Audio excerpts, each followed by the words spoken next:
Assalamualaikum warahmatullahi wabarakatuh. Perkenalkan, nama saya Aini Febriani. Saya mahasiswi dari Stitnu Al-Farabi Pangandaran, Prodi BKPI semester 2. Di sini saya akan sedikit mempresentasikan tentang pola pendidikan Islam pada periode dinasti Bani Umayyah. Islam diturunkan sebagai agama yang rahmatan lil alamin. Untuk mengenalkan Islam, Allah Subhanahu wa taala mengutus Rasulullah Shallallahu alaihi wasallam. Tujuannya adalah untuk memperbaiki manusia supaya kembali kepada jalan yang benar. Rasulullah Shallallahu alaihi wasallam membina dan memperbaiki manusia melalui pendidikan. Pendidikanlah yang mengantarkan manusia pada derajat yang tinggi, yaitu orang-orang yang berilmu. Ilmu yang dipandu dengan keimanan inilah yang mampu melanjutkan warisan berharga berupa ketakwaan kepada Allah Subhanahu wa taala. Untuk mengetahui sejauh mana pendidikan yang diajarkan oleh Rasulullah Shallallahu alaihi wasallam, Khulafaur Rasyidin dan para sahabatnya, maka dibutuhkannya sejarah pendidikan Islam. Karena sejarah pendidikan Islam memiliki dua kegunaan, yaitu yang bersifat umum adalah sebagai faktor keteladanan dan bersifat akademis adalah memberikan perbendaharaan perkembangan ilmu pengetahuan, baik itu teori maupun praktik. Sejarah pendidikan Islam pada hakikatnya tidak terlepas dari sejarah Islam. Di sini ada 3 rumusan masalah. Yang pertama, bagaimanakah awal berdirinya dinasti Bani Umayyah? Yang kedua, bagaimanakah pola pendidikan pada masa dinasti Umayyah? Yang ketiga, apa saja madrasah yang ada pada masa Bani Umayyah? Mari kita simak baik-baik. Yang pertama, awal berdirinya Bani Umayyah. Nama Bani Umayyah berasal dari nama Umayyah ibn Abdi Syams ibnu Abdi Manaf, yaitu salah seorang pemimpin kabilah Quraisy di zaman jahiliyah. Dinasti Umayyah didirikan oleh Muawiyah bin Abi Sufyan dan berkuasa sejak tahun 661 sampai 750 Masehi di ibu kota Damaskus. Ia juga mengganti pemerintahan yang tadinya bersistem musyawarah menjadi sistem monarki. Pendirian Bani Umayyah dilakukannya dengan cara menolak Ali menjadi khalifah, berperang melawan Ali dan melakukan perdamaian dengan pihak Ali yang secara politik menguntungkan Muawiyah. Keberuntungan Muawiyah apa saja? Nah, keberuntungan Muawiyah itu keberhasilan pihak Khawarij membunuh Khalifah Ali radhiyallahu anhu sehingga jabatan khalifah setelah Ali dipegang oleh putranya, yaitu Hasan ibn Ali selama beberapa bulan. Akan tetapi karena tidak didukung pasukan yang kuat, sedangkan pihak Muawiyah semakin kuat, akhirnya dia melakukan perjanjian dengan Hasan. Isi perjanjiannya itu adalah bahwa pergantian pemimpin akan diserahkan kepada umat Islam setelah masa kepemimpinan Muawiyah berakhir. Perjanjian ini dibuat pada tahun 661 Masehi. Dinasti Umayyah dibedakan menjadi 2. Yang pertama, dinasti Umayyah yang dirintis oleh Muawiyah bin Abi Sufyan pada tahun 661 sampai 680 Masehi yang berpusat di Damaskus. Fase ini berlangsung sekitar 1 abad yang mengubah sistem pemerintahan dari khalifah menjadi monarki. Kedua, dinasti Umayyah di Andalusia yang awalnya merupakan wilayah taklukan Umayyah yang dipimpin seorang gubernur pada zaman Walid bin Abdul Malik pada tahun 86 sampai 96 Hijriah atau 705 sampai 715 Masehi yang kemudian menjadi kerajaan. Yang kedua, adanya pola pendidikan Islam pada masa Bani Umayyah. Pendidikan Islam pada masa ini hampir sama dengan pendidikan pada periode Khulafaur Rasyidin. Namun, pada masa Bani Umayyah ini, pendidikan Islam lebih mengalami perkembangan yang cukup signifikan. Di antaranya sebagai berikut. 1. Kurikulum. Nah, pada masa dinasti Umayyah, pola pendidikan bersifat desentrasi. Apa itu desentrasi? Nah, di sini desentrasi artinya pendidikan tidak hanya terpusat di ibu kota negara saja, tetapi sudah dikembangkan secara otonom di daerah yang telah dikuasai seiring dengan ekspansi teritorial. Pada masa Bani Umayyah, pakar pendidikan Islam menggunakan kata al-madah untuk pengertian kurikulum. Nah, jadi kata al-madah itu bisa disebutkan sebagai kurikulum. Berikut ini adalah macam-macam kurikulum yang berkembang pada masa Bani Umayyah. A. Kurikulum pendidikan rendah. Terdapat kesukaran ketika ingin membatasi mata pelajaran yang membentuk kurikulum untuk semua tingkat pendidikan yang bermacam-macam. Pertama, karena tidak adanya kurikulum yang terbatas, baik untuk tingkat rendah maupun untuk tingkat penghabisan, kecuali Al-Quran yang terdapat pada kurikulum. Kedua, kesukaran di antara membedakan fase-fase pendidikan dan lamanya belajar karena tidak ada masa tertentu yang mengikat murid-murid untuk belajar pada setiap lembaga pendidikan. B. Kurikulum pendidikan tinggi. Kurikulum pendidikan tinggi ini biasa juga disebut dengan halaqah, bervariasi tergantung pada syekh yang mau mengajar. Para mahasiswa tidak terikat untuk mempelajari mata pelajaran tertentu, demikian juga guru. Tidak diwajibkan kepada mahasiswa untuk mengikuti kurikulum tertentu. Mahasiswa bebas untuk mengikuti pelajaran di sebuah halaqah dan berpindah dari sebuah halaqah yang satu ke halaqah yang lain. Menurut Rahman, pendidikan jenis ini disebut pendidikan orang dewasa karena diberikan kepada orang banyak yang tujuan utamanya adalah untuk mengajarkan mereka mengenai Al-Quran dan agama. 2. Ini ada metode-metode pendidikan.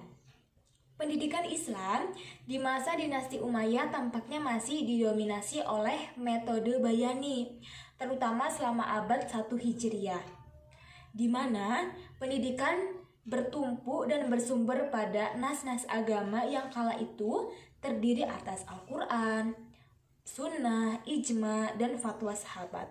Metode bayani dalam pendidikan Islam kala itu lebih bersifat eksplanatif, yaitu sekedar menjelaskan ajaran-ajaran agama saja. Secara khusus, metode ceramah dan demonstrasilah yang banyak digunakan dalam institusi-institusi pendidikan yang ada di zaman itu. Baru pada masa-masa akhir pemerintahan Umayyah, metode burhani mulai berkembang di dunia Islam.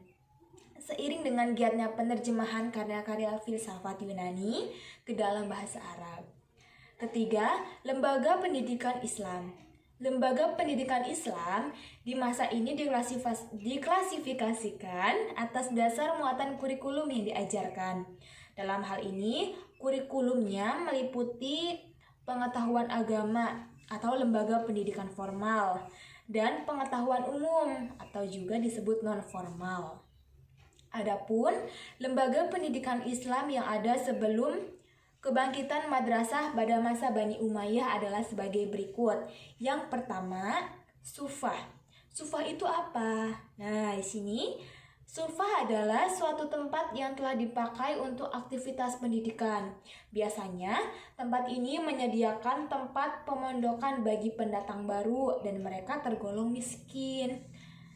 Di sini, para siswa diajarkan membaca dan menghafal Al-Quran secara benar dan hukum Islam di bawah bimbingan langsung dari Nabi. Sekolah Sufah juga menawarkan pelajaran dasar-dasar seperti berhitung, kedokteran, astronomi, terus ilmu fonetik ya. Terus yang kedua, ada kutab dan maktab. Kutab atau maktab adalah lembaga pendidikan Islam tingkat dasar yang mengajarkan membaca dan menulis, kemudian meningkat pada pengajaran Al-Quran dan pengetahuan agama tingkat dasar. Yang ketiga ada halaqah, artinya lingkaran ya. Halaqah itu lingkaran, artinya proses belajar mengajar di sini dilaksanakan di mana murid-murid melingkari gurunya ya. Jadi seorang guru itu biasanya duduk di lantai menerangkan, membaca karangannya atau memberikan komentar atas karya orang lain. Kegiatan halaqah ini bisa terjadi di masjid atau di rumah-rumah. Biasanya kegiatan halaqah ini tidak khusus untuk mengajarkan atau mendiskusikan ilmu agama, tetapi juga ilmu pengetahuan umum termasuk filsafat. Selanjutnya ada majelis, yang berarti sesi di mana aktivitas pengajaran atau diskusi berlangsung. Ada beberapa macam majelis ya, ada majelis al-hadis, tadris, asyura, al-adab, dan lain sebagainya.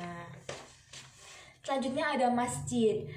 Semenjak berdirinya pada masa Nabi Muhammad SAW, masjid telah menjadi pusat kegiatan dan informasi berbagai masalah kaum muslimin, baik yang menyangkut pendidikan maupun sosial ekonomi. Selanjutnya ada kan, berfungsi sebagai asrama untuk murid-murid dari luar kota yang hendak belajar hukum Islam pada suatu masjid, seperti kan yang dibangun oleh Dilis Ibn Ahmad Ibn Dilij di Suwaikot Ghalib dekat makam Suraij. Di samping fungsi itu, kan juga digunakan sebagai sarana untuk belajar privat. Selanjutnya ada Badiah. Badiah itu secara harfiah artinya dusun Baduy di padang Sahara yang di dalam terdapat padang Sahara yang di dalamnya terdapat bahasa Arab yang masih fasih dan murni sesuai dengan kaidah bahasa Arab. Nomor 4 ada profil guru pada masa Bani Umayyah. Guru pada masa Bani Umayyah memegang peranan yang sangat penting, mulai dari menentukan perencanaan sampai pelaksanaannya. Oleh sebab itu, tidak mengherankan apabila pada masa ini disebut teacher orientasi. Selain itu, guru pada masa ini secara teratur sudah melaksanakan tugas dan memberikan secara sungguh-sungguh dan memerlukan murid secara adil tanpa adanya diskriminasi. 5 ada kebijakan pemerintah. Nah, di sini para penguasa dan pemimpin muslim memiliki perhatian yang besar terhadap ilmu pengetahuan sejak masa Khulafaur Rasyidin. Mereka mendirikan dan menghidupi berbagai sarana penunjang ilmu pengetahuan dan pendidikan, termasuk lembaga-lembaga. Banyak sekali dana yang diisolasikan untuk mendirikan dan memelihara sekolah-sekolah ini dengan cara memberikan beasiswa yang besar kepada murid yang berhak menerimanya. Yang selanjutnya ada madrasah-madrasah pada masa Bani Umayyah. Madrasah-madrasah yang ada pada Bani Umayyah ini ada 6 ya. Yang pertama, Madrasah Mekah. Guru pertama yang mengajar di Mekah sesudah penduduk Mekah takluk ialah Mu'adz bin Jabal. Ialah yang mengajarkan Al-Quran dan mana yang halal dan haram dalam Islam. Kedua, Madrasah Madinah. Madrasah Madinah ini lebih termasyhur dan lebih dalam ilmunya karena di sanalah tempat tinggal sahabat-sahabat Nabi. Berarti di sana banyak dapat ulama-ulama terkemuka. Yang ketiga, Madrasah Basrah. Ulama sahabat yang bermasyhur di Basrat ialah Abu Musa al-Asy'ari dan Anas bin Malik. Abu Musa al-Asy'ari adalah ahli fikih dan ahli hadis serta ahli Al-Quran. Sedangkan Abbas bin Malik termasyhur dalam ilmu hadis. Yang keempat, Madrasah Kufah. Madrasah Ibnu Mas'ud di Kufah melahirkan 6 orang ulama besar, yaitu Al-Qamah, Al-Aswad, Al-Masroh, Ubaidah, Al-Haris bin Qais, dan Amr bin Syurahbil. Yang kelima, Madrasah Damsyik atau Syam. Setelah negeri Syam menjadi sebagian negara Islam dan penduduknya banyak memeluk agama Islam, maka negeri Syam menjadi perhatian para khalifah. Madrasah itu melahirkan ilmu penduduk Syam, yaitu Abdurrahman al-Auza'i yang sederajat ilmunya dengan Imam Malik dan Abu Hanafiyah. Yang keenam, ada Madrasah Fustat dari Mesir. Setelah Mesir menjadi negara Islam, ia menjadi pusat ilmu-ilmu agama. Ulama yang mula-mula madrasah di Mesir ialah Abdullah bin Amr bin al-Ash, yaitu di Fustat atau Mesir Lama. Kesimpulannya, dinasti Daulah Bani Umayyah berkuasa cukup lama, selama kurang lebih 90 tahun lamanya ya. Kebijakan dan perubahan yang dilakukan oleh para khalifah tersebut menjadi pelajaran penting bagi pemimpin-pemimpin Islam saat ini. Bani Umayyah dalam mengembangkan pola pendidikan Islam memang masih sama dengan periode sebelumnya, tetapi sudah ada reformasi yang dilakukan baik dari segi kurikulumnya maupun tata cara yang dilakukan oleh para pendidiknya. Salah satu kemajuan yang pendidikan selama pemerintahan Bani Umayyah yakni pengembangan kurikulum pengajaran dan pendidikan, meskipun hal-hal tersebut belum terlalu formal seperti saat sekarang ini. Pembangunan sarana prasarana pendidikan, baik pendidikan di kutab, ruang sastra dan bahasa, perpustakaan serta rumah sakit untuk praktik bagi calon dokter sudah tersedia saat ini. Kemajuan pengetahuan dan pembaharuan sistem pendidikan pada zaman Daulah Bani Umayyah sudah terlihat karena pemerintah Bani Umayyah menaruh perhatian yang sangat dalam bidang pendidikan, memberikan dorongan yang kuat terhadap dunia pendidikan dengan penyediaan sarana dan prasarana. Hal ini dilakukan agar para ilmuwan, para seniman, dan para ulama mau melakukan pengembangan bidang ilmu yang dikuasainya serta mampu melakukan kaderisasi ilmu. Hanya itu yang bisa saya sampaikan, kurang lebihnya mohon maaf. Mudah-mudahan apa yang telah saya sampaikan bisa bermanfaat untuk kita semua. Terima kasih atas perhatiannya. Wabillahi taufiq wal hidayah. Wassalamualaikum warahmatullahi wabarakatuh. Salam mahasiswa.